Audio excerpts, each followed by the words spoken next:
First up tonight, a man in his 80s charged with assault with a deadly weapon. This is after being accused of shooting a man at a high school band competition. Now, it went down Saturday at Pasadena Memorial High School. Officers say 84-year-old Dennis Irwin Brandel Jr. walked onto the campus and began firing several shots, one of them hitting Dwight Benjamin in the shoulder. Four dads with military and police backgrounds sprang into action and stopped him. Brandel now charged with aggravated assault with a deadly weapon. This morning, a judge set bond at $80,000 for the senior citizen. Dwight Benjamin is still recovering from the shooting, just got out of the hospital, and he joins us now here in the Factor Uncensored studio. First of all, glad you are okay. What was that like going through that? It was... even to this moment, I still can't believe it. I just remember being at the front of the hall. We all just finished our show. It was a really good day. You know, our group got first place. We're all celebrating, and you know, me and a couple of the guys, a couple of my friends were just at the front door, you know, just talking, laughing. I didn't see him. I saw a person in the corner, just a figure, but I didn't see a gun pull out. None of us thought anything because it's just people. It's a band competition. Why would you think anything yeah, else? It's the last place you would think something like that would happen, but sure enough, it did. And you know, like everybody's guards down, so you just think everyone is just either a family member, you know, and so I didn't see him do it, and you know, all of a sudden it was just a big boom, you know.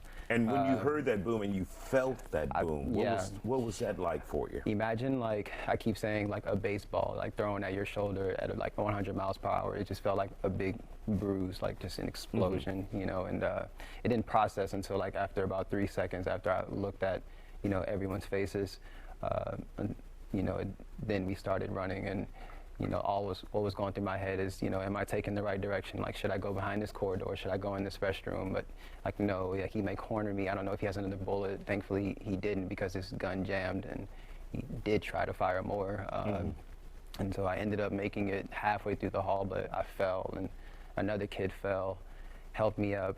I don't remember the identity of this kid that helped me up, but when we got outside, a couple of Pasadena Memorial kids called me out there, and I saw the bullet hole. That's when I really registered that I got shot, saw the blood on my hand, and I started losing feeling in my legs and hands, like they were tingling, because that's when the panic attack started happening. And I couldn't run anymore, and one of the kids picked me up. Like, he tried to pick me up. His name is Charlie, and carried me across the street, but he, you know, he could only hold me for so long, so he ended up falling, and then another kid, these are all kids, by the way, these are all high school students, you know, and she took me across the street behind a dumpster, and her name is Michaela, and Charlie ended up taking his shirt off and wrapped it around me. She tried to put pressure on it. I kept, you know, falling in and out of consciousness. She was like slapping me and asking me all kinds of questions.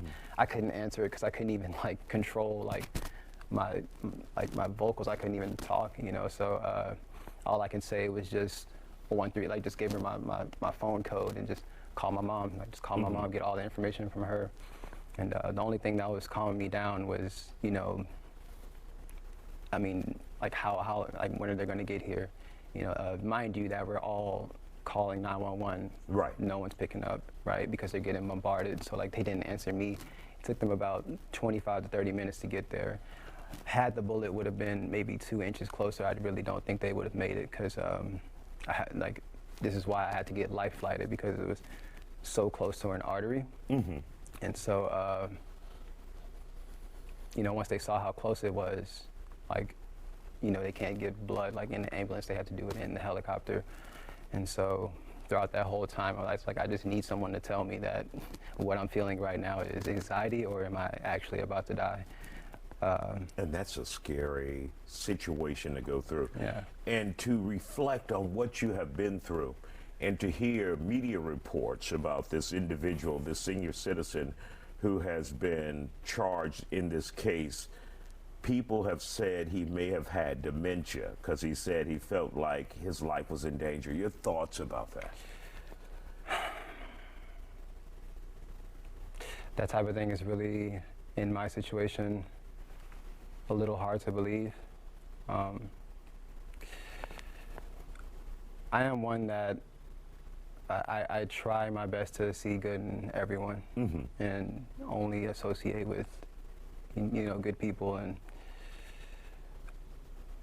it's only hard to believe that just because of I guess, the environment. I mean, just if you were to take out the situation, right? Like the people that I'm standing next to, my friend Rodney, he's a black guy.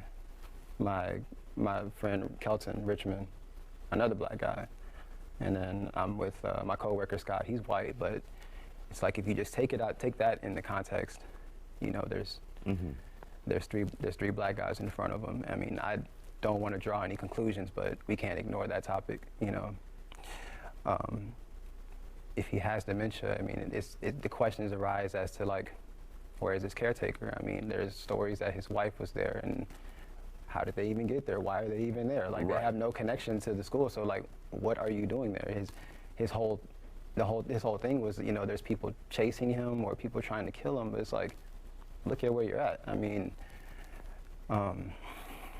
so I think what was the most insensitive was looking at that courtroom video. I don't remember her name, but after figuring out, that I think he was honorably discharged from the Navy and, retired from like some drill rig. I mean, the first thing that the lady says is like, "Thank you for your service," and it's like, you just shot me. Like, why? Like, are you thanking him for shooting me? That's the first thing that popped in my head. Like, why are we immediately commemorating someone that attempted murder? Right. And they're calling it aggravated assault, but 2 inches away, that's murder. Like, what is aggravated assault? Like, what is it? Because in my head, I mean, if I would have shot him in the shoulder, different story. It would have been entirely different story. Well, we're glad you're here, and we're glad you came by the Factor Uncensored to share your story. Thank you so much. And really quick, who are some of the people you want to thank in the last 10 seconds we have here? I want to thank everyone that has visited me in the hospital. Thank AIP, Angleton High School, we're #1, baby. Like, I love all of you. I love all of my kids. I love everybody involved, DST, Hastings, MacArthur, all of it's Monarch. I love everyone, I just appreciate everybody so much for coming to visit me, and the love is very felt. And thank you for coming here to the Factor, and we're glad you're here. Thank you for your time, sir. Thank you.